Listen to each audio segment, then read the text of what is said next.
अस्सलाम वालेकुम दोस्तों, की आयो? उम्मीद है बिल्कुल ठीक हूंदा। दोस्तों जो कि इन वीडियोज़ में असां ॻाल्हि ॿोल कंदासीं ड्रामा सीरियल ज़हर ज़िंदगी ड्रामे जे टॉपिक ते। जी हाँ दोस्तों, बिल्कुल अॼो की हिन वीडियोज़ में असां डिस्कस कंदासीं ड्रामा सोप सीरियल ज़हर ज़िंदगी ड्रामे जे टॉपिक ते। काफ़ी सारा दोस्त असांजो स्क्रीन तां नंबर कढी ऐं असां सां कुझु राब्तो कंदा आहिनि ऐं असां खां इहा मालूमात वठंदा आहिनि त भाई असांखे ड्रामा सीरियल ज़हर ज़िंदगी ड्रामे में कमु करिणो आहे। काफ़ी सारा शौक़ीन आहिनि, के ड्रामो ॾिसण जा शौक़ीन हूंदा आहिनि ऐं काफ़ी वरी अहिड़ा दोस्त आहिनि जेके ड्रामे में कमु करण जी ख़्वाहिश रखंदा आहिनि। ऐं असां उन्हनि दोस्तनि खे आगाह कंदासीं जेके हिन ड्रामे ज़हर ज़िंदगी में कमु करणु चाहिनि था।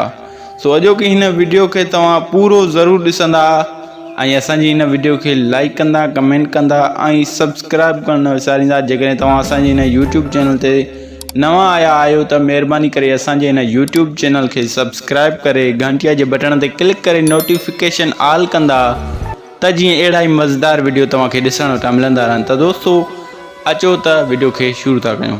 दोस्तों जीअं त आउं तव्हांखे ॿुधाईंदो हलां त अॻ में बि मूं तव्हां दोस्तनि खे कुझु ड्रामा सीरियल ज़हर ज़िंदगी ड्रामे जे टॉपिक ते कुझु ॼाण ॾिनी हुई, कुझु मालूमात ॾिनी हुई ऐं हाणे बि हिन वीडियोज़ में अवां दोस्तनि खे ॿुधाईंदो हलां त जीअं त हीउ जेको ड्रामो आहे ज़हर ज़िंदगी, इन जी 100 क़िस्त जी रिकॉर्डिंग मुकमल तौर ते थी चुकी आहे ऐं हाणे हिन ड्रामे जी अॻिते रिकॉर्डिंग बंदि कई वई आहे। काफ़ी सारा दोस्त जेके आहिनि ड्रामे में कमु करणु चाहिनि पिया, सो उन्हनि जो हिन वक़्तु उहो मौक़ो बंदि थी चुको आहे। उहा जेका ऑफ़र हुई उहा महदूद मुद्दत ताईं हुई ऐं हिन वक़्तु उहा ऑफ़र बिल्कुल भी ख़त्म थी चुकी आहे, यानी हिन ड्रामे जी रिकॉर्डिंग बंदि थी चुकी आहे। ऐं मां तव्हां दोस्तनि खे कुझु अर्ज़ु कंदो हलां त काफ़ी सारा दोस्त असांजी वीडियो जे हेठां ग़लति कमेंट्स कंदा आहिनि ऐं असांजी मजबूरी जो कुझु फ़ाइदो वठंदा आहिनि। ऐं उन्हनि दोस्तनि खे मां हिकु नंढिड़ो मैसेज ॾींदुसि, जेकॾहिं उन्हनि खे असांजा वीडियो पसंदि नथा अचनि त असांजी वीडियो खे छॾे सघनि था। असांजी हीअ जेका वीडियो हूंदी आहे उहा एंटरटेनमेंट तव्हांखे करण जे लाइ हूंदी आहे, तव्हांखे मज़ाया ॾेखारणु, तव्हांखे कंहिं ख़बर खां बाख़बर करणु, तव्हांखे कंहिं ख़बर खां आगाह करणु। असांजो कमु इहो ई हूंदो आहे, तव्हां दोस्तनि खे आगाह करणु ऐं खिलाइणु ऐं एंटरटेनमेंट करणु।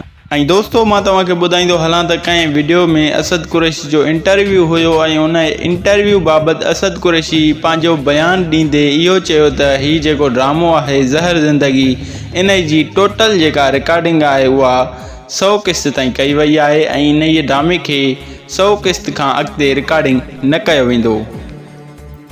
ऐं इन खां अलावा असद कुरैशी पंहिंजे बयान में इहो चयो त असद कुरैशी पंहिंजो बयानु ॾींदे इहो चयो त हिन ड्रामे में सिंध जा नाले वारा ऐं बहितरीन एक्टर कमु करे रहिया आहिनि। ऐं दोस्तों मां तव्हांखे ॿुधाईंदो हलां त असद कुरैशी इहो चयो त हीउ वाहिद सिंध टीवी जो ड्रामो आहे जंहिंमें सैयद निसार शाह ऐं मां हिक ॿिए सां गॾु आहियूं। दोस्तों इहा हुई अॼोकी वीडियो। जेकॾहिं तव्हांखे असांजी पसंदि आई हुजे त असांजी हिन वीडियो खे लाइक कंदा, कमेंट कंदा ऐं सब्सक्राइब करणु न विसारींदा। असांजे हिन चैनल सिंधी शोबिज़ अपडेट खे सब्सक्राइब करे घंटीअ जे बटन ते क्लिक करे नोटिफिकेशन ऑल कंदा त जीअं अहिड़ा ई मज़ेदार वीडियो तव्हांखे ॾिसण वटां मिलंदा रहनि। मिलंदासीं नेक्स्ट वीडियो में। अल्लाह हाफ़िज़।